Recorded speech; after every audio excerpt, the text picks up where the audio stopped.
Hello दोस्तों, मैं सौरभ और आज आपके लिए लेकर आया हूँ केमिकल रिएक्शंस एंड इक्वेशन का lecture number 5।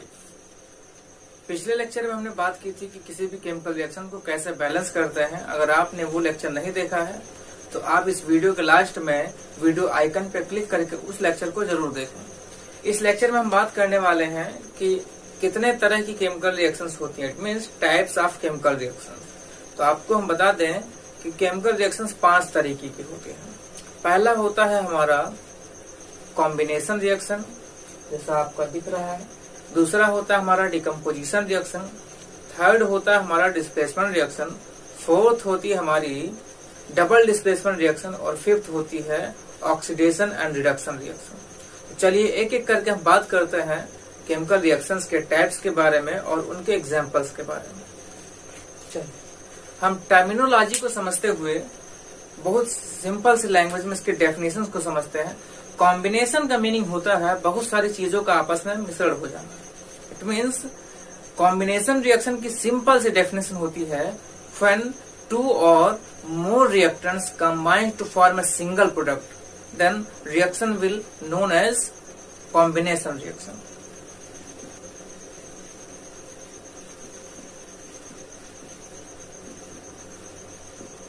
Reaction in which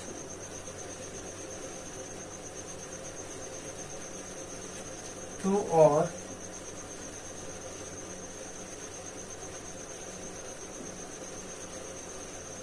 more reactants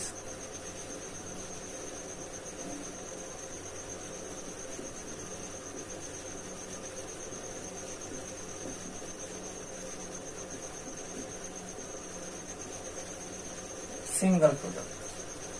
Reaction in which 2 or more reactants combines to form a single product is known as combination reaction. Okay? चलिए इसके एग्जाम्पल्स के बारे में हम बात करते हैं। एग्जाम्पल्स को समझने से पहले हम जान लेते हैं कि यहाँ पर आपस में कंबाइन क्या क्या कर सकते हैं। तो पहला जो कॉम्बिनेशन हो सकता है वो हो सकता है एलिमेंट प्लस एलिमेंट का, ये प्रोडक्ट का फॉर्मेशन करेगा। दूसरा हो सकता है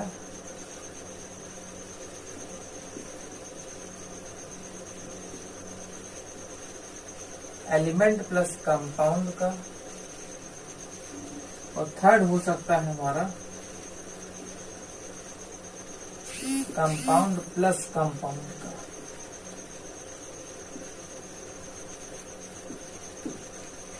ये प्रोडक्ट दे सकते हैं और ये प्रोडक्ट। चलिए एक एक करके हम सभी के एग्जांपल्स को देखते हैं। सबसे पहला हम कॉम्बिनेशन रिएक्शन का एग्जांपल लेते हैं। इस लेसन के स्टार्टिंग में जो हमने एग्जांपल लिया था, magnesium ribbon is burned in air to form magnesium oxide.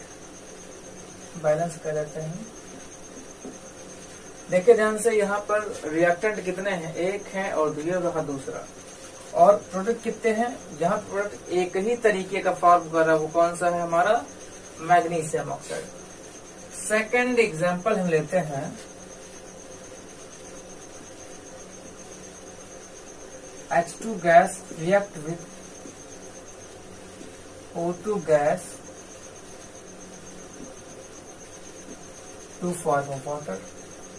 Balance करते हैं इसको, तो यहाँ पे 2, यहाँ पे 2।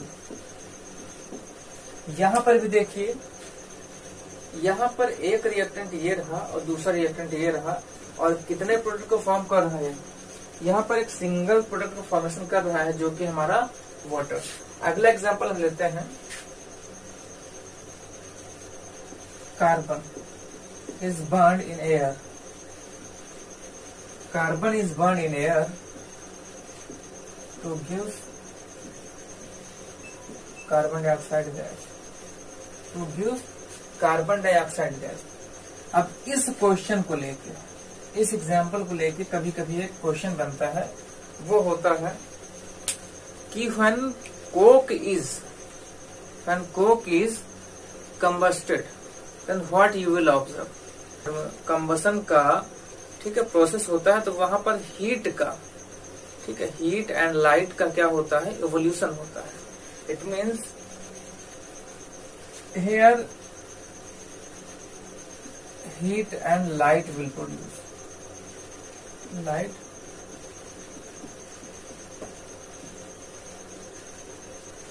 ये इसके लिए है सिर्फ, ठीक है। चलिए अगला देखते हैं।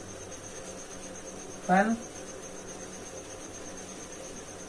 H2 gas is reacted with Cl2 gas to form HCl gas। यहाँ पर ध्यान से देखिए, इसका नाम है हमारा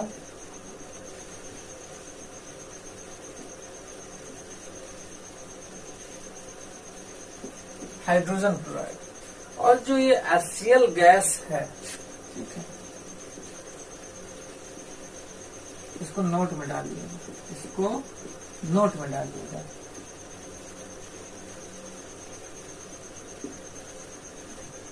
gas is dissolve in water to form,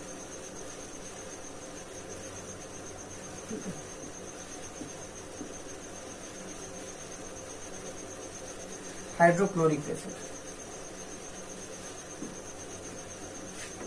hydrogen chloride gas को जब हम वाटर में डिसॉल्व करते हैं तो हाइड्रोक्लोरिक एसिड का फॉर्मेशन होता है, ठीक है। इसको आप नोट में डालेंगे, ओके। चलिए अगला एग्जांपल लेते हैं। सोडियम मेटल को रिएक्ट करते हैं Cl2 गैस से, और यहां पर ये NaCl का क्रिस्टल फॉर्म करता है। यहां पर ये NaCl का क्रिस्टल, और क्रिस्टल हमेशा सॉलिड होता है। इसका नाम क्या है आपका, सोडियम क्लोराइड। इसका नाम है आपका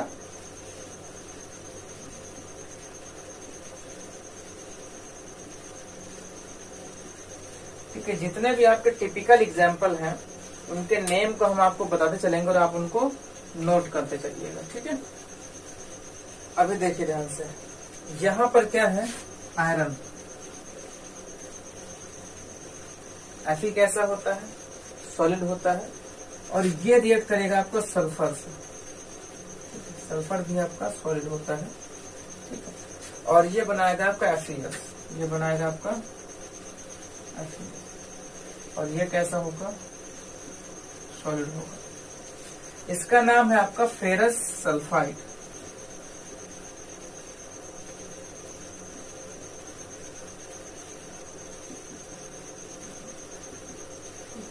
इसके पहले हमने आपको बताया था कि Fe जब भी +2 में होता है, जब भी +2 में होता है तो उसका नाम जो कंपाउंड में यूज करते हैं वो फेरस यूज करते हैं, और जब भी +3 में होता है तो उसको हम क्या नाम यूज करते हैं, फेरिक यूज करते हैं। समझ गए इस बात को? तो ये नोट में डालने वाली चीजें हैं। जब कैल्शियम ऑक्साइड को डिसॉल्व करते हैं हम वाटर में to give calcium hydroxide. Calcium oxide कैसा होता है, सॉलिड होता है। H2 हमारा होता है लिक्विड फॉर्म में। इसका नाम क्या है, इसका नाम होता है, साइंटिफिक नेम मतलब केमिकल नेम होता है कैल्शियम ऑक्साइड, और जो इसका जो कॉमन नेम होता है वो होता है क्विक लाइम।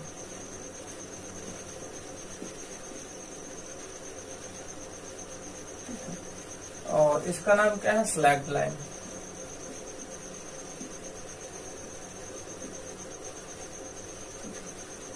यहां पर भी same question will arise that when calcium oxide is reacted with water to form calcium hydroxide, what you will observe in the container। तो आपका आंसर होगा कि यहाँ पर हीट रिलीज होगी, ओके, यहाँ पर हीट रिलीज होगी। कंबसन जब होता है तो वहां पर हीट और लाइट होता है, बट यहाँ पर सिर्फ क्या रिलीज होगी, हीट रिलीज होगी। आप आंसर में डालेंगे जब कभी भी वैसा क्वेश्चन पूछा जाएगा तब। अगला क्या है, ammonia gas is reacted with, इसको याद रखिएगा, ammonia gas is reacted with hydrochloric acid, then ammonium chloride is formed, NH4Cl, और ये कैसा होगा, सॉलिड होगा। एक चीज जान लीजिए, जो भी आपके आयनिक कंपाउंड होते हैं वो हमेशा सॉलिड फॉर्म में ही होंगे। इसको आप पढ़ेंगे 11th क्लास में बहुत डिटेल में, ठीक है। तो ये कैसा होगा, सॉलिड होगा। अब आयनिक कैसे है, आयनिक किस वजह से है, क्योंकि यहाँ पर दो स्पीसीज है, NH4+, जिसको अमोनियम बोलते हैं, Cl- जिसको क्लोराइड हो गया, ठीक है। चलिए अगला बताया जाए, अगला देखिए, अगला है आपका कार्बन मोनोऑक्साइड, जो कि होता है हमारा गैसेस फॉर्म में। वो रिएक्ट करता है ऑक्सीजन गैस से टू फॉर्म CO2। यहाँ पर देखिए ध्यान से, इसको हम 2 से मल्टीप्लाई करेंगे, इसको 2 से मल्टीप्लाई करेंगे तो हमारा हो गया CO2 कैसी होती है, गैस होती है। एक चीज यहाँ पे आपको बता दें जानकारी के लिए कि carbon monoxide is more lethal than carbon dioxide. Carbon monoxide is more lethal than carbon dioxide. अगला है हमारा sulphur dioxide gas is reacted with oxygen gas to form sulphur dioxide gas. यहाँ पे 2 से मल्टीप्लाई कर देंगे, यहाँ पे 2 से मल्टीप्लाई कर देंगे, रिएक्शन हो गई बैलेंस। यहाँ पर एक चीज आप देख रहे हैं, जितने भी हमने इक्वेशंस लिखी हैं रिएक्शंस की, उनमें सब में, ठीक है, प्रोडक्ट का नंबर एक ही है, सिंगल प्रोडक्ट फॉर्म कर रहा है, ठीक। और रिएक्टेंट चाहे जितने ही लिए हमने, तो यहाँ पर एक बात सीधी से जाहिर हो जाती है कि कॉम्बिनेशन रिएक्शंस ऐसे रिएक्शन होती हैं जिनमें 2 और more kind of the reactant, ठीक है, combines to form a single kind of product. Okay, चलिए इसको हम मिटा दें।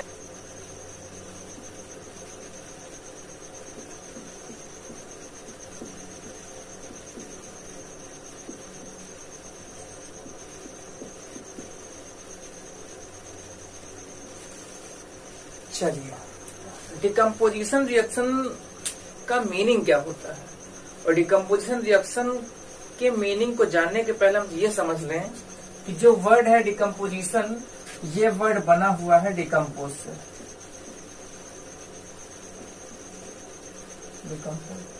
डिकम्पोज का सिंपल सा मीनिंग होता है to break.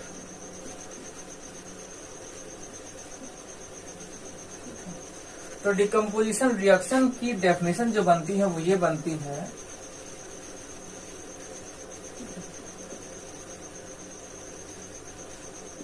these are the reactions in which a single reactant breaks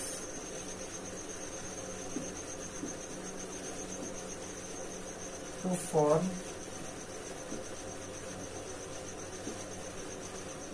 2 or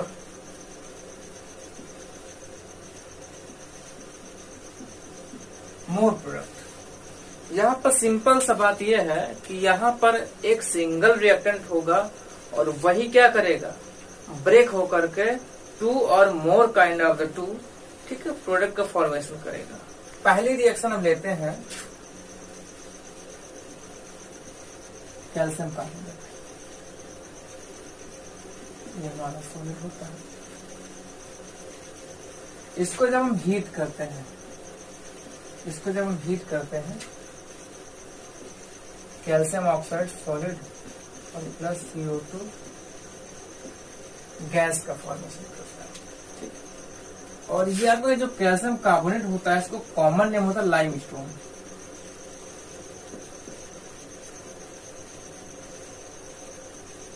ठीक है, जिसको आप हिंदी में खड़िया भी कहते हैं। चौक का फार्मूला होता है और यही होता है आपका मार्बल का फार्मूला, संगमरमर का भी यही फार्मूला होता है। ठीक है, चलिए अगला हम देखते हैं कि अभी पिछले लेक्चर में KClO3 को हमने हीट किया था। KClO3 ये होता है हमारा सॉलिड। ठीक है, तो ये बना रहा था हमारा KCl+O2। KCl+O2।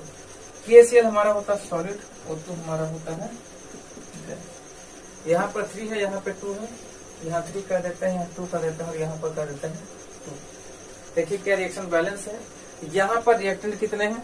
रिएक्टेंट सिर्फ एक ही तरीके का है और प्रोडक्ट कितना है? प्रोडक्ट यहाँ पर है 2 तरीके का, KCl+O2। अगला हम लेते हैं FeSO4। FeSO4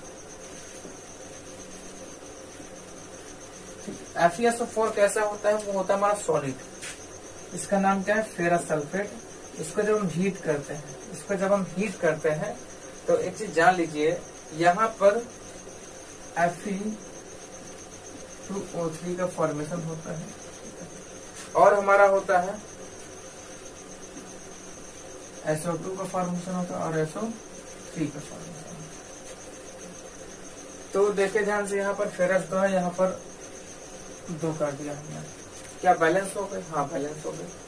3 3 6 2 8 4 2 8, हाँ बैलेंस हो गए। ठीक है, इसका नाम क्या होगा? फेरस ऑक्साइड या फिर फेरिक। एक चीज, अगर आप ऑक्सीडेशन नंबर निकालेंगे तो यहाँ पर ये भैया +K3 में है। +K3 में है, इसका नाम होगा हमारा फेरिक ऑक्साइड। ठीक है, तो एक चीज नोट में डालेंगे आप। नोट में क्या डालेंगे कि जितनी भी आपके डिकम्पोजिशन रिएक्शन होती है सारी की सारी इंडोथर्मिक होती है। ठीक है, इंडोथर्मिक क्यों होती है? देखिए ध्यान से, यहाँ पर भी हमने हीट दिया है, यहाँ पर भी हमने हीट दिया है और यहाँ पर भी हमने हीट दिया है। हीट देने का मतलब क्या होता है? हीट देने का सिंपल सा मतलब होता है कि वह हीट को एब्जॉर्ब करके प्रोसीड कर रही है। ठीक है, कोई भी रिएक्शन जो हीट को एब्जॉर्ब करके प्रोसीड करती है वह कहलाती है हमारी इंडोथर्मिक रिएक्शन। ठीक है, अगला हम देखते हैं लेड नाइट्रेट को जब हीट करते हैं। लेड नाइट्रेट,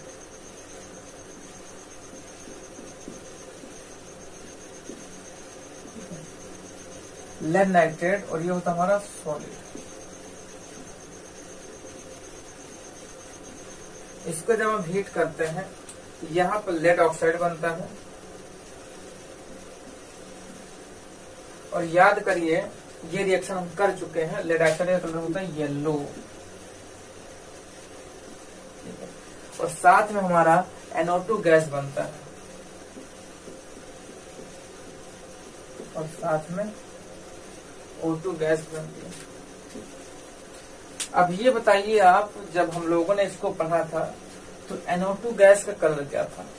NO2 गैस का कलर था आपका ब्राउन कलर का, ब्राउन कलर। ठीक है, ये हमारा होता है सॉलिड, ये गैस होता है और ये हमारा गैस होता है। तो जब लेड नाइट्रेट को हम हीट करते हैं तो कंटेनर में पहली चीज येलो कलर का कोई सॉलिड बचता है और ब्राउन कलर की गैस उड़ने लगती है, इसको हम बोलते हैं ब्राउन फ्यूम। समझ गए क्या? अरे बैलेंस नहीं है ये। बैलेंस करने के लिए हम क्या करेंगे भैया? बैलेंस करने के लिए क्या करेंगे? ठीक है, अब बैलेंसिंग के लिए हम लोगों ने पिछला लेक्चर देखा था, यहाँ पे 4 कर देते हैं और यहाँ पे 2 कर देते हैं। देखे ध्यान से, 3 दूनी 6, 6 दूनी 12, 4 दूनी 8, यहाँ पे 2, 2 4 दूनी 8, 8 2 10, 10 2 12। हाँ अब बैलेंस हो गया। ठीक है, अगला हम लेते हैं H2O लिक्विड।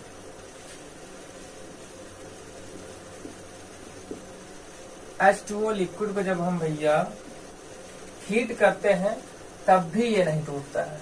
हीट करने पर भी ये लिक्विड जो है H2 प्लस O2 में नहीं टूटता है, H2 प्लस O2 में ये नहीं टूट पाता है। तो टूटता कैसे है? टूटता ये तब है जब इसको इलेक्ट्रोलिटिक सेल में डालते हैं, ठीक है, इलेक्ट्रोलिटिक सेल में डालते हैं। तो यहाँ पे पानी को इलेक्ट्रोलिटिक सेल में डाल करके कैथोड और एनोड, ये प्रोसेस आप पढ़ने वाले हैं अभी अगले कुछ चैप्टर में। इलेक्ट्रिसिटी जब वहां पे सप्लाई करते हैं तो वाटर क्या करता है, टूट जाता है अपने कंपोनेंट में, हाइड्रोजन गैस में और ऑक्सीजन गैस में। यहाँ पे देखिए जहां पर हम हीट दे रहे थे उसको हम कहते हैं थर्मल डिकम्पोजिशन। ठीक है, तो यहाँ पर हम नोट डाल देते हैं, यहाँ पर एक नोट डाल देते हैं। अगर डिकम्पोजिशन हो रहा है हीट से तो उसको हम बोलेंगे थर्मल डिकम्पोजिशन, क्योंकि थर्मल का मतलब ही हीट होता है। अगर डिकम्पोजिशन हो रहा है इलेक्ट्रिसिटी के यूज से तो उसको हम बोलते हैं इलेक्ट्रिकल डिकम्पोजिशन। ठीक है, इसको मिटा दें, चलिए मिटा देते हैं। ये दोस्तों अब हम सीखते हैं डिस्प्लेसमेंट रिएक्शन के बारे में। अभी तक हमने देखा था कि डिकम्पोजिशन रिएक्शन क्या होती है। डिस्प्लेसमेंट का सिंपल सा मतलब होता है किसी एक चीज का दूसरी चीज को उसकी जगह से हटा देना। एक एग्जांपल लेते हैं, उसको समझते हैं, उसके बाद इसकी हम डेफिनेशन देखते हैं। अगर हम कॉपर सल्फेट के सॉल्यूशन में आयरन को डालते हैं तो यहाँ पर फॉर्मेशन होता है FeSO4 और साथ में आयरन नेल होते हैं। ठीक है, उसके अराउंड क्या होता है, कॉपर डिपॉजिट हो जाता है। तो यहाँ पर एक चीज देखिए ध्यान से, अगर हम इसको देखते हैं, ठीक है, इस आयरन ने कॉपर को उसकी जगह से हटा दिया है और यह इसकी जगह पे आ गया है। ध्यान से देखिए, सल्फेट आयन के साथ पहले कौन था, कॉपर था। जब प्रोडक्ट का फॉर्मेशन हुआ है तो सल्फेट आयन के साथ आयरन आ गया है। ठीक है, सल्फेट आयन के साथ आयरन आ गया है। इसका मतलब ये है कि आयरन ने डिस्प्लेस कर दिया है कॉपर को उसके कंपाउंड से। ठीक है, इसकी हम डेफिनेशन देख लेते हैं। ठीक है, डिस्प्लेसमेंट रिएक्शन की डेफिनेशन क्या होती है। जब हम डेफिनेशन की बात करते हैं, ठीक है,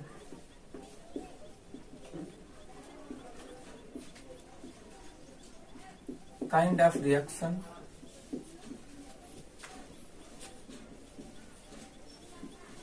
in which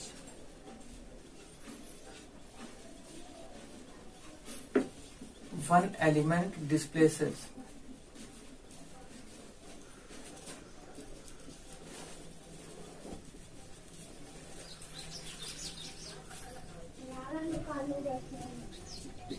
from its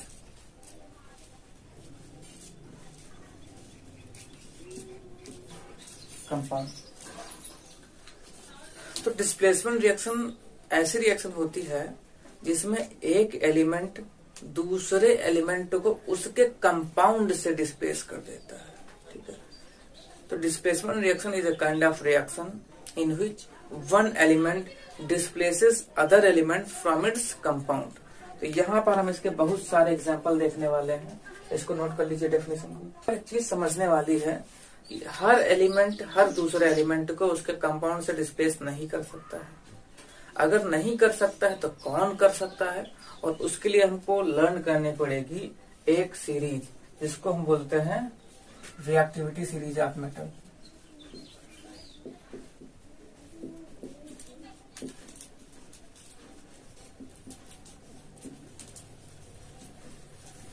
चलिए अभी हम बात करने वाले हैं रिएक्टिविटी सीरीज ऑफ मेटल्स की। रिएक्टिविटी सीरीज ऑफ मेटल होती क्या है, सबसे पहले हम आपको बता दें कि मेटल्स को उनकी रिएक्टिविटी की स्ट्रेंथ के अकॉर्डिंग डिक्रीजिंग या फिर इंक्रीजिंग ऑर्डर में जो अरेंज किया गया है उसी को हम बोलते हैं रिएक्टिविटी सीरीज ऑफ मेटल। तो आप यहाँ पे देख सकते हैं, this is a series in which metals are arranged according to their strength either in increasing order और इन डिक्रीजिंग ऑर्डर। अगर हम बात करें ऊपर से नीचे की, तो इनका रिएक्टिविटी जो स्ट्रेंथ है वो डिक्रीजिंग ऑर्डर में हो जाएगा। ओके, अगर हम नीचे से ऊपर की तरफ जाते हैं तो इनका रिएक्टिविटी का जो सीरीज है वो इंक्रीजिंग ऑर्डर में होगा। सबसे पहली बात करते हैं कि यहाँ पर बेसिक चीजें से रिलेटेड क्या क्या है। सबसे पहले देखते हैं कि इसमें कौन कौन से मेटल हैं और उनका स्ट्रेंथ कौन सा हाईएस्ट है, हाईली रिएक्टिव है, कौन सा लीस्ट रिएक्टिव है, मिड रेंज में कौन कौन से आते हैं। तो इसका देखिए ध्यान से, सबसे ऊपर हमारा पोटेशियम है। इट मीन्स जो पोटेशियम है this is the highly reactive, this is the highly reactive metal. Least reactive कौन सा है? जो आपका प्लेटिनम है वो लीस्ट रिएक्टिव है। और यहाँ पर एक चीज समझ लीजिए कि प्लेटिनम जो मेटल होता है उसकी ज्वेलरी बनाई जाती है। ज्वेलरी इस वजह से बनाई जाती है क्योंकि प्लेटिनम होता है लीस्ट रिएक्टिव। इट मीन्स ये रिएक्ट नहीं करता है किसी भी एसिड से या फिर किसी भी बेस से या फिर अन्य साल्ट से। इस वजह से इसकी जो शाइनिंग होती है वह कई सालों तक वैसी की वैसी होती है, क्योंकि यह रिएक्ट करके कोई दूसरा प्रोडक्ट का फॉर्मेशन नहीं करता है। चलिए, इसके बाद आता है हमारा सोडियम, फिर कैल्शियम, फिर मैग्नीशियम, फिर एल्यूमिनियम, फिर जिंक, फिर फेरस, फेरस मींस आयरन, फिर आता है हमारा लेड, फिर आता है हमारा हाइड्रोजन, फिर आता है कॉपर, फिर आता है हमारा अर्जेंटा मतलब एजी मीन्स सिल्वर, उसके बाद एयू मीन्स गोल्ड, उसके बाद हमारा होता है प्लेटिनम। चलिए, इस तरीके से हम क्या जान लें कि यहाँ पर अब इसका यूज हमारा, ठीक है, इसका यूज हमारा कहाँ पर होना है। जो हम डिस्प्लेसमेंट रिएक्शन पढ़ रहे थे इसका यूज वहां पर होना है। अब एक एग्जाम्पल के थ्रू हम समझ लेते हैं। मान लीजिए हमने लिया है कॉपर सल्फेट। कॉपर सल्फेट में हमने जिंक डाला है। कॉपर सल्फेट हमारा होगा एक्वस और जिंक होगा हमारा सॉलिड। और यहां पर क्या कर दें, यहां पर हमने इसको रिएक्ट कराया तो यहां पर बन गया हमारा जिंक सल्फेट एक्वस और प्लस साथ में कॉपर सॉलिड। अब रिएक्टिविटी सीरीज का इस रिएक्शन में क्या इंपॉर्टेंस है, चलिए देखिए। यहां पर ये जो सॉल्ट है, कंपाउंड है, उसमें हमारा मेटल है कॉपर। अब ये इसको डिस्प्लेस करेगा या नहीं करेगा, ये डिसाइड करेगी हमारी रिएक्टिविटी सीरीज। देखिए, कंपाउंड में जो मेटल हमारा प्रेजेंट है मीन्स कॉपर सल्फेट में जो हमारा मेटल है, इसमें हमारा कॉपर है, अगर वह इस मेटल से, जो मेटल रिएक्ट कर रहा है, जो मेटल इसको डिस्प्लेस करने वाला है, उससे सीरीज में नीचे है, इट मीन्स इसकी स्ट्रेंथ कम है, तो यह मेटल इसको डिस्प्लेस कर सकता है। समझ गए इस बात को? ऐसा क्यों है? अब सिंपल सी बात यह है कि जो भी स्पीसीज ज्यादा रिएक्टिव होगी, ज्यादा तगड़ा होगा, तो वह अपने से कमजोर वाले को वहां से हटा सकता है। बिल्कुल इसी तरीके से समझ लीजिए कि इसकी स्ट्रेंथ ज्यादा है और इसकी स्ट्रेंथ कम है। जिसकी स्ट्रेंथ ज्यादा है वह कम स्ट्रेंथ वाले को उसके प्लेस से हटा सकता है। तो यही इसमें छोटा सा कॉन्सेप्ट यूज होता है। अब इसमें 3 पॉइंट कौन से हैं? At the top highly reactive metals, highly reactive metals are placed. Okay. At the bottom, least reactive metals are placed.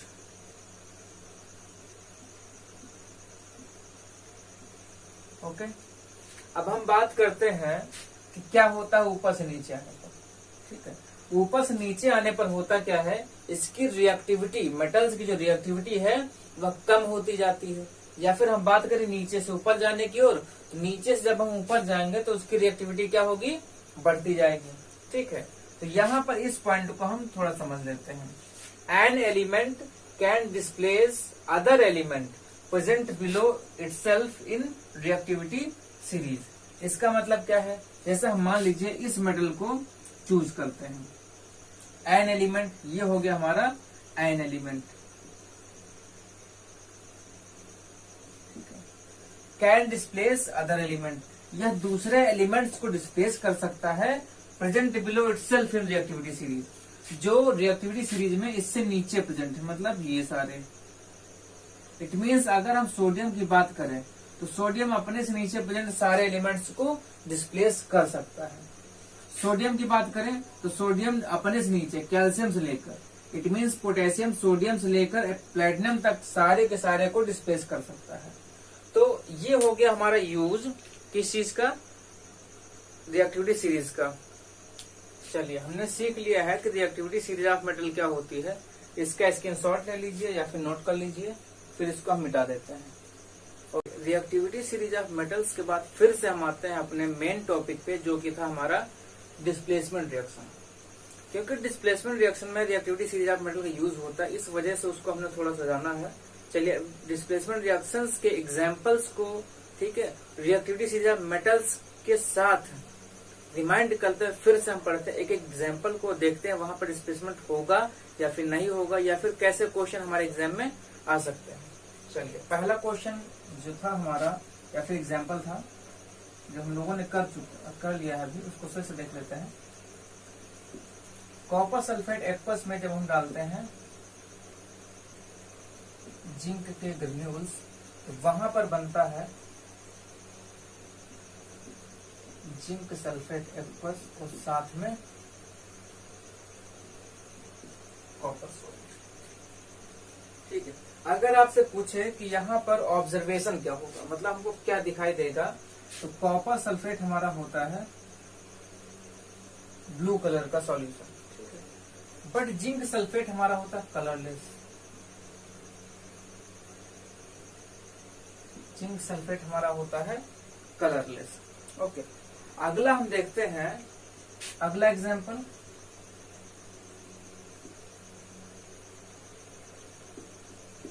Copper sulphate. Okay, copper sulphate aqueous में हमने डाल दिया क्या चीज, मैग्नीशियम सॉलिड। ओके, तो यहां पर क्या बनेगा, मैग्नीशियम सल्फेट एक्वस, और साथ में हमारा कॉपर डिपॉजिट हो जाएगा मैग्नीशियम के सरफेस पे, जो कि सॉलिड फॉर्म में। चलिए यहां पर क्या ऑब्जर्वेशन होगा हमारा, कॉपर सल्फेट का जो सॉल्यूशन होता है वह होता है ब्लू कलर का, बट मैग्नीशियम सल्फेट जो हमारा होता है वह होता है कलरलेस।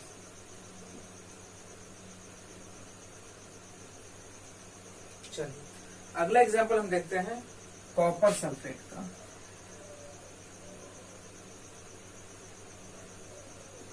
कॉपर सल्फेट जो हमारा एक्वस होता है, इसमें हमने डाल दिया क्या, आयरन, और आयरन फेलिंग्स डालते हैं, ठीक है, उनका बुरादा डालते हैं, या फिर हम आयरन नेल भी डाल सकते हैं, कुछ भी डाल सकते हैं। तो ये होता है हमारा ब्लू कलर का। जब यह रिएक्शन प्रोसीड करती है, यहां पर बनता है हमारा फेरस सल्फेट, और साथ में कॉपर डिपॉजिट हो जाता है। यहां पर ध्यान देने वाली बात यह है कि फेरस सल्फेट का कलर होता है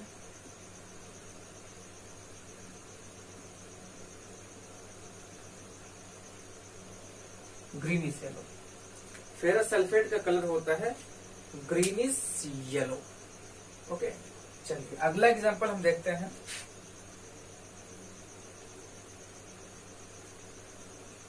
कॉपर क्लोराइड में जब हम डालते हैं लेड सॉलिड को, तो यहां पर हमारा PbCl2 एक्वस और साथ में कॉपर सॉलिड डिपॉजिट हो जाता है। ठीक है, तो यहां पर ध्यान देने वाली बात यह है, इसका कलर होता है ग्रीन, बट यहां पर सॉल्यूशन फॉर्म होता है, ये हो जाता है हमारा कलरलेस।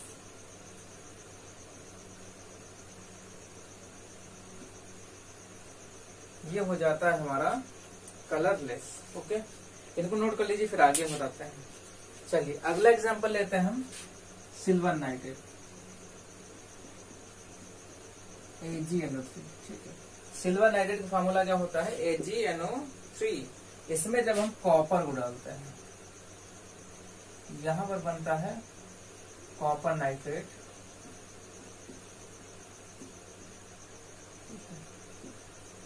ये हमारा होगा एक्वस फॉर्म में, और साथ में हमारा एजी सॉलिड हो जाएगा। तो ध्यान से देखिए, ये हमारा होता है कलरलेस, कलरलेस हो जाएगा, बट इसका कलर होता है हमारा ब्लू, इसका कलर हो जाएगा हमारा ब्लू। ओके, चलिए इसी तरीके से हम बहुत सारे अगले एग्जांपल लेते हैं। FeS, ठीक है, आयरन फेलिंग। Fe क्या है? आयरन फेलिंग है, ठीक है। Fe क्या है? आयरन फेलिंग है, जो सॉलिड फॉर्म में होगा, और इसको हम जब HCl में डालेंगे, HCl हमारा कैसा होगा? एक्वस होगा। यहाँ पे क्या बनेगा? FeCl2।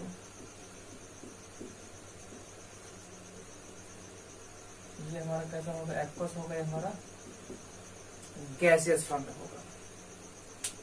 अगला हम देखते हैं जब मैग्नीशियम सॉलिड को,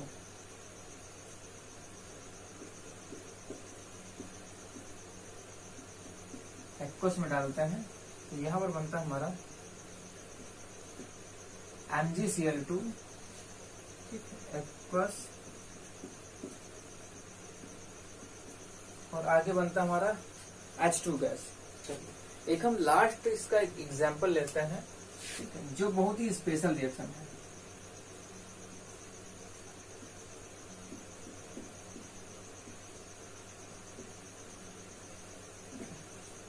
Fe2O3 भी सॉलिड है, एल्यूमिनियम भी सॉलिड है।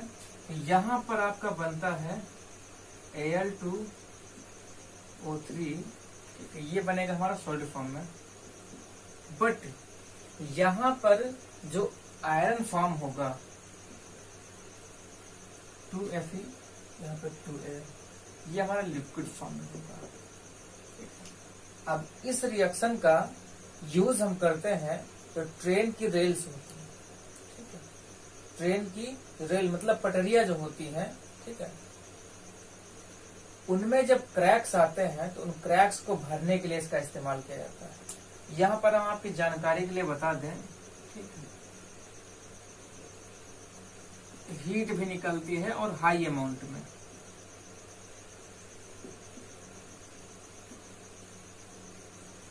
और उसी हाई अमाउंट हीट की वजह से आयरन मेल्ट कर जाता है, आयरन मेल्ट कर जाता है। चलिए बच्चों, अब हम सीखते हैं डबल डिस्प्लेसमेंट रिएक्शन के बारे में। तो सबसे पहले हम इसकी डेफिनेशन सीखेंगे, उसके बाद उस डेफिनेशन में जो कॉन्सेप्ट दिया गया है उस कॉन्सेप्ट को हम एग्जाम्पल की सहायता से सीखेंगे। चलिए सबसे पहले हम बता दें आपको इसकी डेफिनेशन क्या होती है। तो डेफिनेशन होती है double displacement reactions are the reactions in which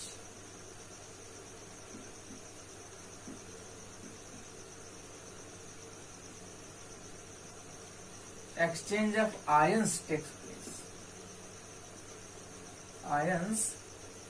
place.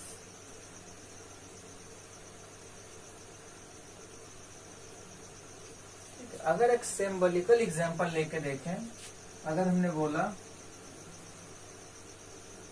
A+ और B- और ये है C+ और D-, ऐसी एग्जांपल है, यहाँ पर आयंस का एक्सचेंज हो जाएगा, A+, D- B+ C-,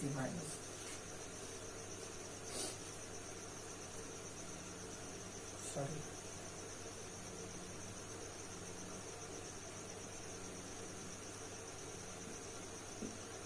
A+, D- C+ B-, ये एक सिंबलिकल एग्जाम्पल है, मतलब ये सिंबल लिया गया है एक एग्जाम्पल का, ठीक है। तो चलिए हम इसको समझते हैं एक रियल एग्जाम्पल की सहायता से। जैसे मान लीजिए कि हमारा सोडियम हाइड्रोक्साइड है, सोडियम हाइड्रोक्साइड को रिएक्ट कराते हैं हम हाइड्रोक्लोरिक एसिड से। यहाँ पर क्या होता है कि सोडियम क्लोराइड सॉल्ट बनता है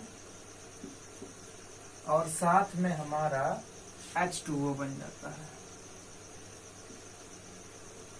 ठीक है, तो यहाँ पर ये समझ लें कि आयंस का एक्सचेंज हुआ कैसे है। अब इसको समझिए, NaOH जो है ये Na+ OH- से बना हुआ है और ये हमारा H+ और Cl- से बना हुआ है। यहाँ पर जब इसके आयंस हम देखते हैं Na+ Cl- और यहाँ पर इसमें जो आयंस प्रेजेंट है H+ और OH- आयन है। रुचि ध्यान से देखिए, यहाँ पर OH- के साथ Na+ है और Cl- के साथ H+ है, मगर क्या है इन्होंने आयंस का एक्सचेंज कर लिया है। मतलब ये यहाँ चला गया है और ये वाला यहाँ आ गया है। ठीक है, जिस वजह से क्या हो गया है, अब यहाँ देखिए, यहाँ Na के साथ OH है, ठीक है, और ये यहाँ आ गया तो HOH हो गया है। तो ये हो गया हमारा बेसिक सा, बहुत ही सिंपल सा डेफिनेशन। ये हो गया हमारा बहुत ही सिंपल सा एग्जाम्पल। ठीक है, इसको हम रेज करते हैं और हम अगले एग्जाम्पल्स की तरफ देखते हैं।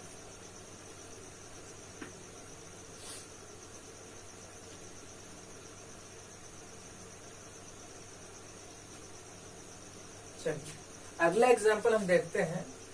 जब सिल्वर नाइट्रेट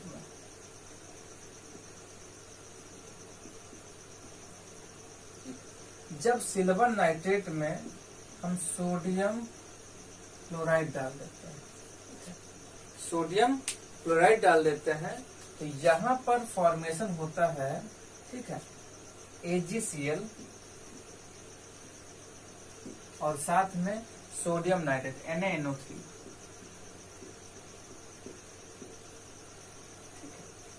यहाँ पर देखने वाली चीज है कि AgCl जो है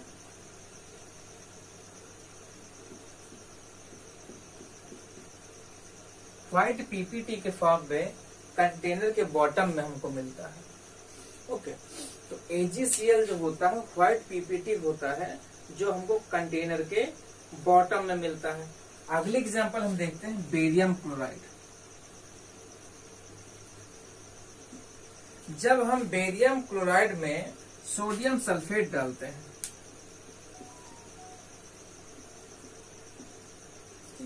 जब हम बेरियम क्लोराइड के सॉल्यूशन में सोडियम सल्फेट का सॉल्यूशन डालते हैं, तब यहाँ पर क्या बनता है, बेरियम सल्फेट बनता है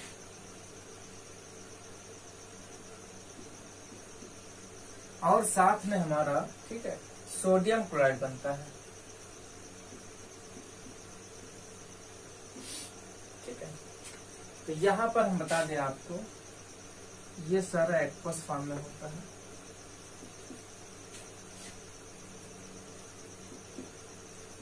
ये सॉलिड फॉर्म में होता है।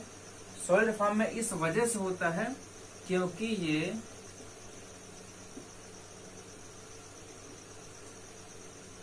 व्हाइट PPT फॉर्म करता है, क्योंकि ये व्हाइट PPT फॉर्म करता है। अगला हम देखते हैं बेरियम क्लोराइड की रिएक्शन।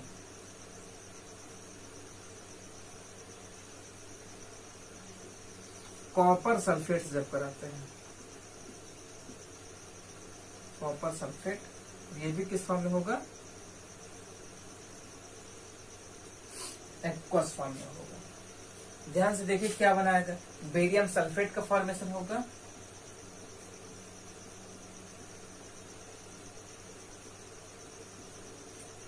और साथ में हमारा बनाएगा copper chloride CuCl2।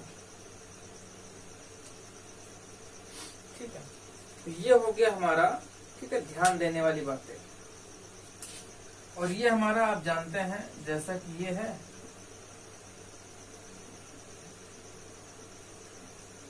White PPT के फॉर्म में होगा और ये हमारा कॉपर एक्वस फॉर्म में। तो ये हो गया हमारा 3 एग्जाम्पल। और एक हमने देखा था, इसको मिटा दे रहे हैं, फिर अगला एग्जांपल देखते हैं।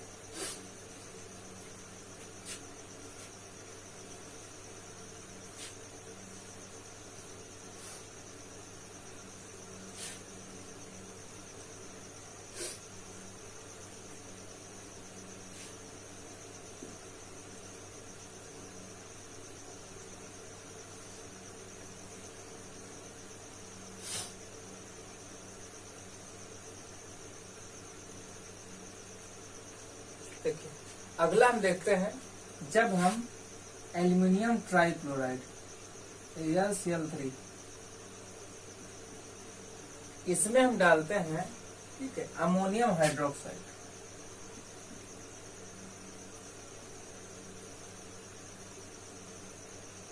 ध्यान से देखिए यहाँ पर क्या बनेगा। जब हम अमोनियम हाइड्रोक्साइड डालते हैं, ठीक है, तो यहाँ पर हमारा बनता है AlOH का होल थ्राइस और साथ में NH4Cl। तो इसको बैलेंस करने के लिए मैं 3 से मल्टीप्लाई कर देंगे। ये हमारा बनता है एक्वस और ये हमारा होता है सॉलिड, क्योंकि ये होता है हमारा व्हाइट पीपीटी के फॉर्म में।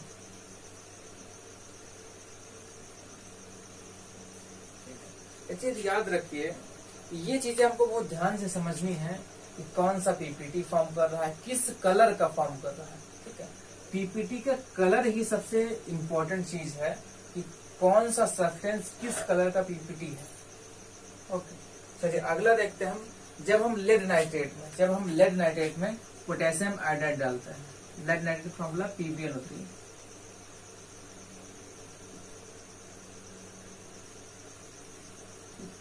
लेड नाइट्रेट फॉर्मूला PbNO3 का whole twice.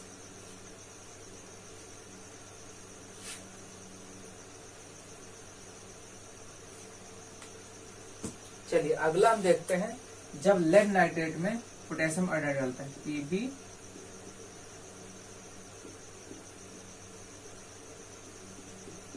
Potassium iodide formula यहां पर बनता है PbI2 लेड आयोडाइड। अगला बनता है पोटेशियम नाइट्रेट।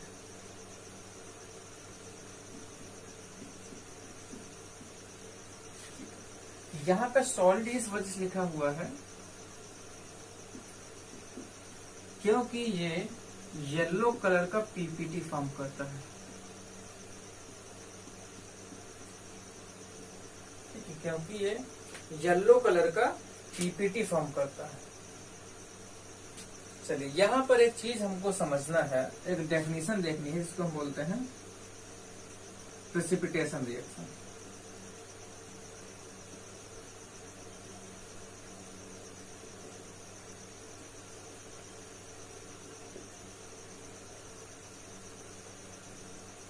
देखिए पहले हम आपको बता दें, प्रेसिपिटेशन रिएक्शन कोई अलग से कोई रिएक्शन का प्रकार नहीं, ठीक है।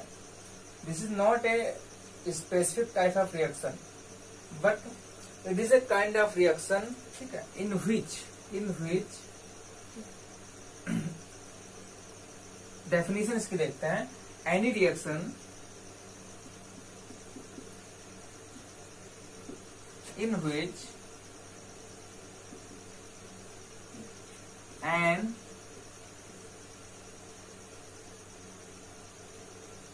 insoluble solid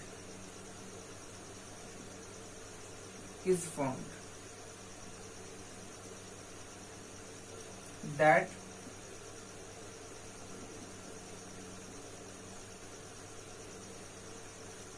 separates out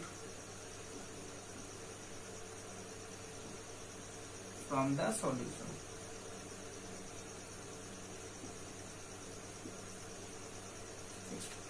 और ये बता दें, ये जो इनसॉल्युबल सॉलिड सब्सटेंस है ना, यही हमारा है प्रेसिपिटेट।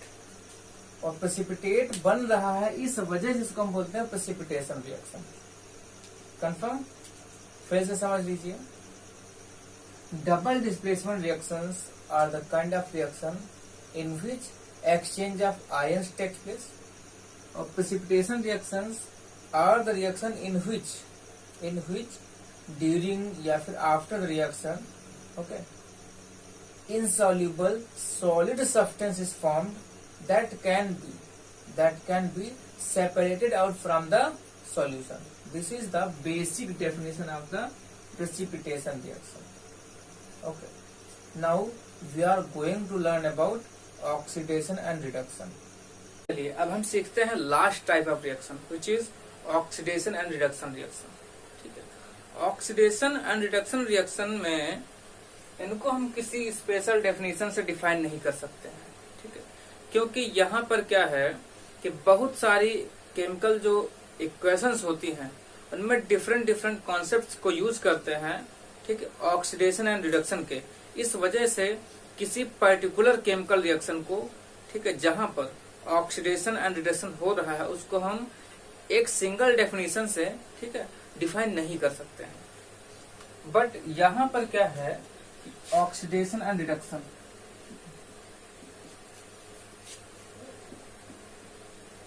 ऑक्सीडेशन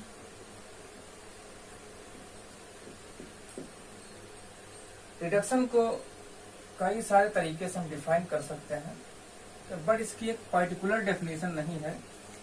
यहाँ पर हम छोटा चार्ट बना के समझ लेते हैं कि ऑक्सीडेशन एंड रिडक्शन होता क्या है.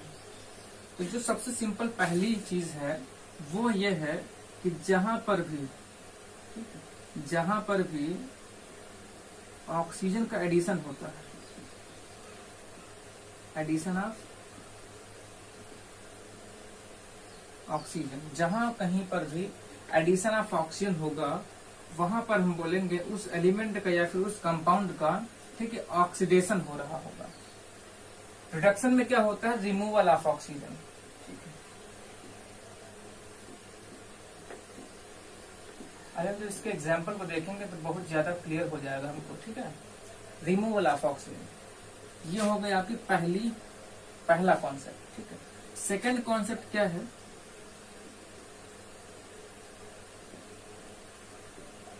Removal of hydrogen. और इसका अपोजिट हो जाएगा यहाँ पर एडिशन ऑफ,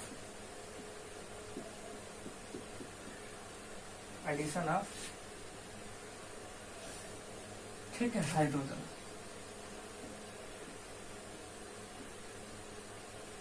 ठीक है, अगला जो कॉन्सेप्ट है वह ये बोलता है, ठीक है, कि removal of electropositive part,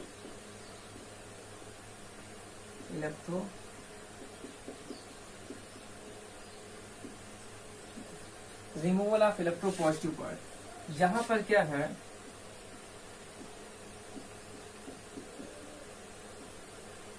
addition of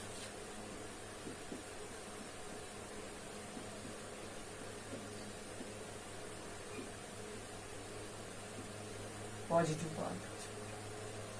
अगला जो कॉन्सेप्ट है, अच्छा एक चीज जान लीजिए, इलेक्ट्रोपॉजिटिव होते कौन है, वो होता है मेटल. तो रिमूवल ऑफ इलेक्ट्रोपॉजिटिव पार्ट या फिर मेटालिक स्पीसीज. अब ये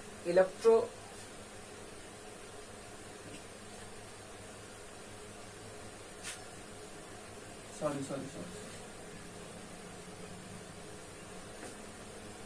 अगला कॉन्सेप्ट क्या है,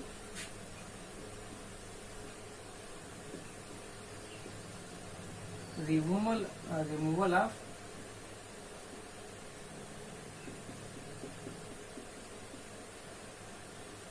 इलेक्ट्रोपॉजिटिव पार्ट. यहां पे क्या जाएगा,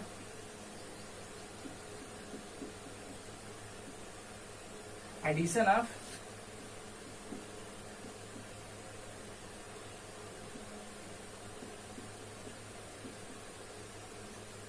इलेक्ट्रोनेगेटिव पार्ट.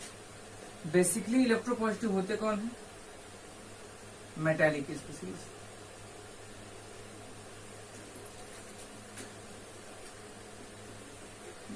और इलेक्ट्रोनेगेटिव कौन होते हैं, नॉन मेटालिक स्पीसीज.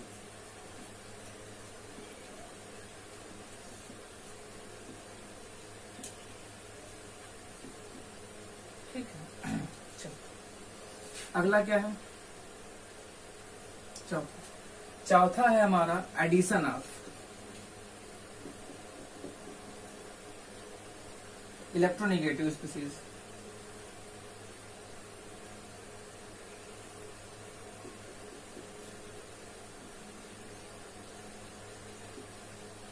तो यहां पर क्या हो जाएगा,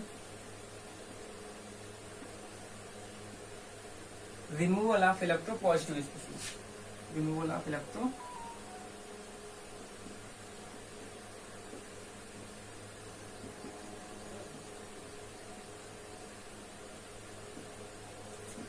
और जो पांचवा और लास्ट कॉन्सेप्ट है इसका, कॉन्सेप्ट तो बहुत सारे हैं पर बेसिक कॉन्सेप्ट कौन है, ठीक है। अगला है इंक्रीज ऑफ ऑक्सीडेशन नंबर, और इस चीज को आपको 11th क्लास में पढ़ना है, बट यहाँ पर हमने आपको थोड़ा सा बता दिया है। ऑक्सीडेशन नंबर, और यहाँ पर हो जाएगा आपका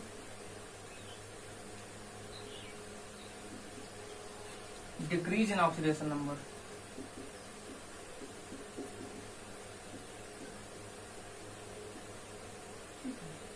एक और कॉन्सेप्ट है इसका, वो है ऑक्सीडेशन का,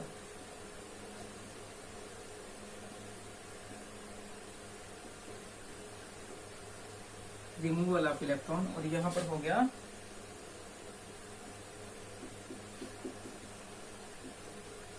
एडिशन ऑफ इलेक्ट्रॉन।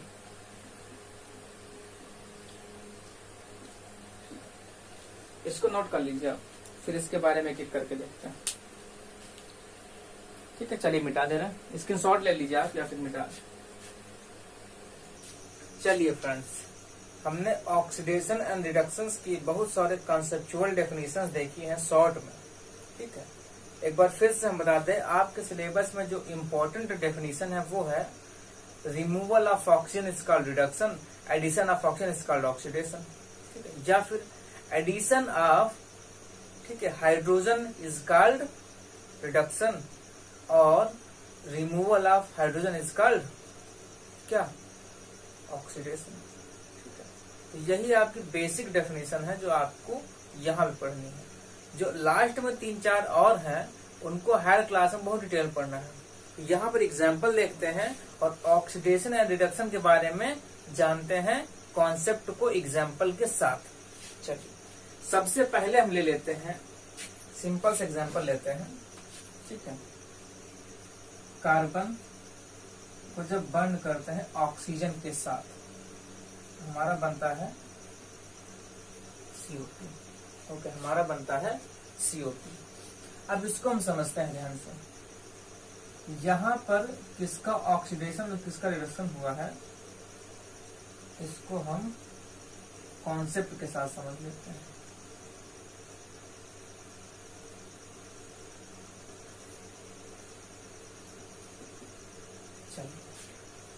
अब यहाँ पर कार्बन में ऑक्सीजन ऐड हुआ है, इस वजह से इसका हो जाएगा हमारा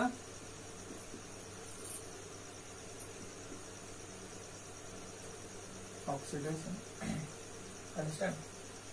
अब यहाँ पर क्या यूज होगा, अब यहाँ पर हाइड्रोजन तो है नहीं, अब यहाँ पे रिडक्शन का जो कॉन्सेप्ट यूज हुआ है वो यूज हुआ है क्योंकि ऑक्सीजन इलेक्ट्रोनेगेटिव होता है और कार्बन इसके रिस्पेक्ट में इलेक्ट्रोपॉजिटिव होता है, और इलेक्ट्रोपॉजिटिव जब एलिमेंट किसी एलिमेंट में जुड़ता है तो उसको हम बोलते हैं रिडक्शन। इट मीन्स इसका क्या हो गया है,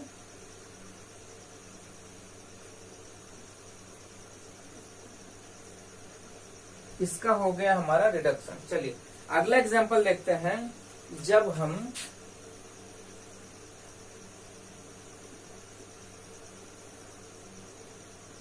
कॉपर ऑक्साइड को हाइड्रोजन से रिएक्ट कराते हैं तो यहां पर क्या बनता है,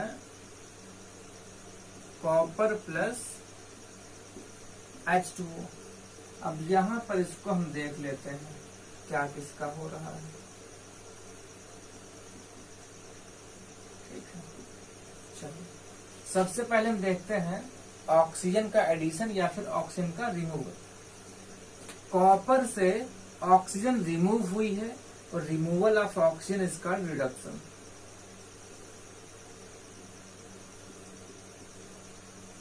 ठीक है। हाइड्रोजन में क्या हुआ है, ऑक्सीजन का एडिशन हुआ है, इस वजह से हम इसको क्या कहेंगे,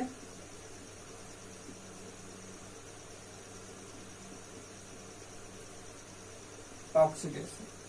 ठीक है, चलिए एक चीज यहाँ पे समझते हैं बहुत ध्यान से यहाँ पर। ठीक है, अगर हम बोले किसी भी एलिमेंट का ऑक्सीडेशन हो रहा है तो उस रिएक्शन में यह कंपलसरी है कि किसी दूसरे एलिमेंट का रिडक्शन भी होगा।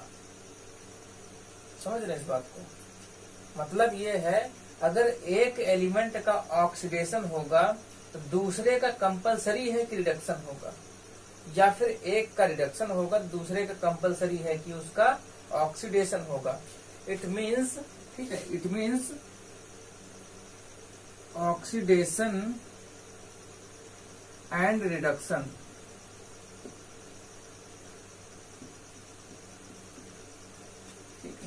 takes place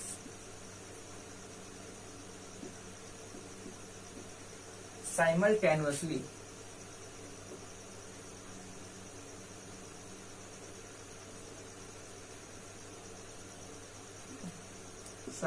मतलब टूगेदर एट ए टाइम।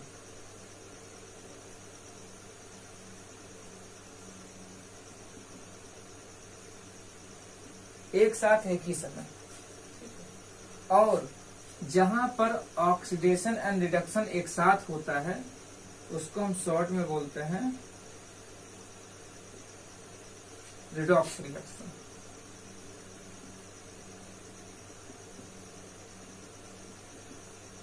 इसको हम बोलते हैं redox reaction. You will learn about redox reaction in detail in 11th class. अब रिडॉक्स रिएक्शन क्या होता है इसको हम थोड़ा सा समझ लेते हैं। ध्यान से देखिए, जो रिडॉक्स वर्ड है, ठीक है, वो दो वर्ड से मिलकर बना है। रेड जो है,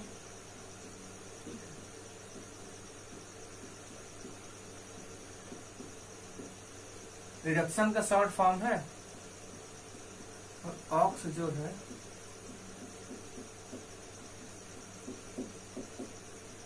ऑक्सीडेशन का शॉर्ट फॉर्म है। इस वजह से जब कभी भी रिडक्शन होता है तो वहां पर होता है ऑक्सीडेशन साथ में, या फिर किसी चीज का ऑक्सीडेशन होता है तो वहां पर होता है रिडक्शन साथ में। ठीक है, और इस साइमल्टेनियस, ठीक है, इस साइमल्टेनियस, ठीक है, ऑक्सीडेशन रिडक्शन रिएक्शन को हम बोलते हैं रिडॉक्स रिएक्शन। इसको मिटा दे रहे हैं, स्क्रीनशॉट ले लीजिए या फिर इसको लिख लीजिए। अगला एग्जाम्पल लेते हैं, अगला एग्जाम्पल लेते हैं। Mg को बर्न किया ऑक्सीजन के साथ, ऑक्सीजन में मीन्स, और Mg O बना लिया। बैलेंस करने के लिए हमने 2 कर दिया, यहाँ पे 2 कर दिया। एडिशन ऑफ ऑक्सीजन हो गया इसका oxidation, addition of electropositive element हो गया इसका रिडक्शन। ठीक है, चलिए अगला देखते हैं हम। अगला हम देखते हैं, जिंक ऑक्साइड को हमने कोक से रिएक्ट करा दिया कार्बन से। यहाँ पर क्या बन गया, जिंक प्लस CO। ठीक है, यहाँ पर देखिए इससे ऑक्सीजन निकला है। ठीक है, यहाँ पर एक काम करते हैं, हम देखते हैं रिडक्शन किसका हुआ है और ऑक्सीडेशन किसका हुआ है।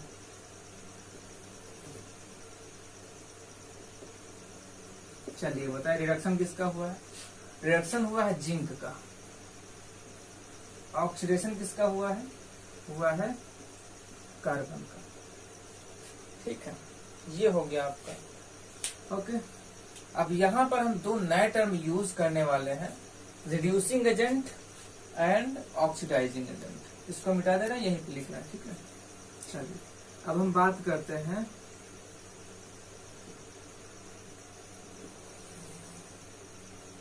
रिड्यूसिंग एजेंट की और oxidising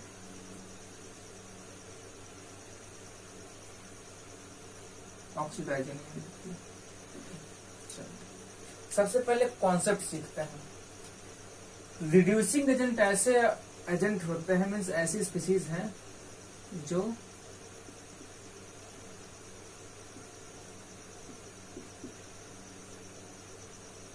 reduces others,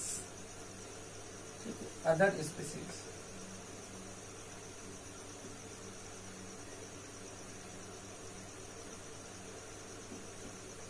reduces other species, it means, ठीक है, वो ऑक्सीडाइजेस करती है itself, oxidises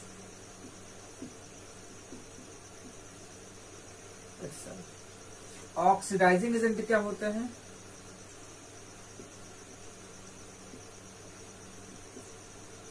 oxidises other species.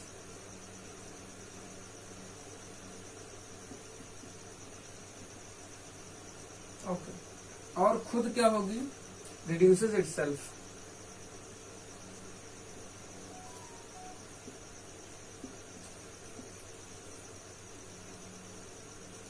चलिए इसको फिर से समझते हैं।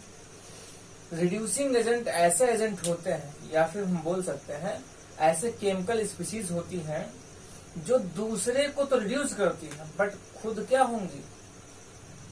खुद क्या होंगी? खुद वो ऑक्सीडाइज होंगी। इसको ऐसे समझ लीजिए कि मान लीजिए आपने किसी को पैसे उधार दिए हैं, अगर हमको उसे पॉजिटिव में करना है तो खुद निगेटिव बैलेंस में जाएंगे ना। अगर उसको पैसे देंगे तो उसका पैसा कैसा होगा? पॉजिटिव होगा, और हमारा कैसा हो जाएगा? हम खुद निगेटिव में चले जाएंगे। इट मीन्स अगर ये किसी को रिड्यूस करेगा तो खुद ऑक्सीडाइज हो जाएगा। ठीक है, अब इस कॉन्सेप्ट का इस्तेमाल करते हैं यहाँ पर। ठीक, समझिए यह क्या हो रहा है? यह रिड्यूस हो रहा है। ठीक है, यह क्या हो रहा है? इसका हो रहा है रिडक्शन। ठीक है, और इसका क्या हो रहा है? इसका हो रहा है ऑक्सीडेशन। अगर इसका हो रहा है ऑक्सीडेशन तो यह क्या करेगा? यह रिड्यूसिंग एजेंट की तरह काम करेगा।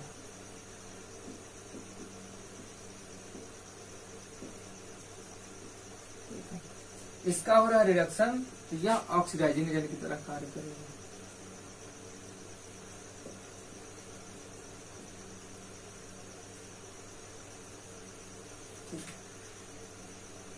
इसका हो रहा है रिडक्शन तो यह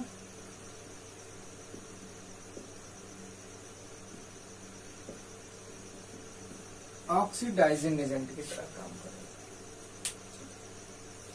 तो हम समझते हैं कि आप ऑक्सीडेशन एंड रिडक्शन के बारे में समझ गए हैं, और क्या होती है रिड्यूसिंग, ठीक है, एजेंट और ऑक्सीडाइजिंग एजेंट, इनके बारे में समझ गए हैं। चलिए एक आधा एग्जाम्पल लेकर के और हम समझ लेते हैं। सही, एक एग्जाम्पल लेते हैं और उससे हम और बेहतर तरीके से इसको समझ। चलिए अगला एग्जाम्पल लेते हैं जिससे हम इस रिएक्शन के कॉन्सेप्ट को और बेहतर समझ सकते हैं। चलिए, लेड ऑक्साइड की रिएक्शन कराए हैं हम कार्बन से। यहाँ पर क्या बना है हमारा? Pb plus CO, Pb plus CO। अब यहाँ पर हम समझते हैं कि सबसे पहले कौन ऑक्सीडाइज हुआ है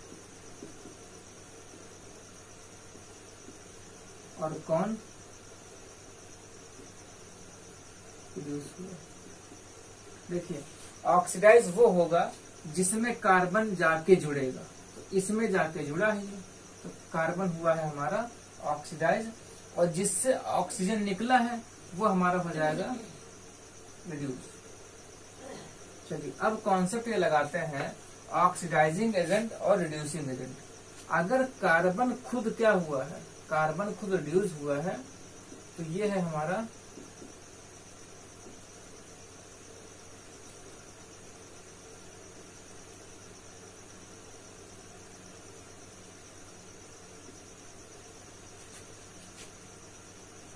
चलिए अब यहाँ पे कॉन्सेप्ट लगाते हैं ऑक्सीडाइजिंग एंड रिड्यूसिंग एजेंट का। अगर कार्बन खुद ऑक्सीडाइज हुआ है तो यह काम करेगा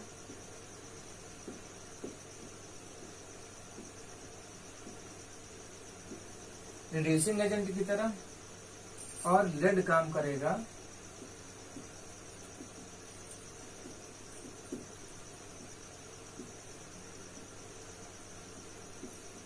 ऑक्सीडाइजिंग एजेंट की तरह। ओके, और बहुत सारे ऐसे एग्जाम्पल हैं जो आप करिए, ना समझ में आया तो आप हमको कमेंट बॉक्स में कमेंट करिए। इसके बाद एक आपका टॉपिक है रेंसिडिटी और कोरोजन। रेंसिडिटी एंड कोरोजन के कॉन्सेप्ट को हम इस लेसन के इन टेक्स्ट एंड जो आपका एनसीईआरटी क्वेश्चन है उसको करने के साथ अगले पार्ट में कवर करेंगे।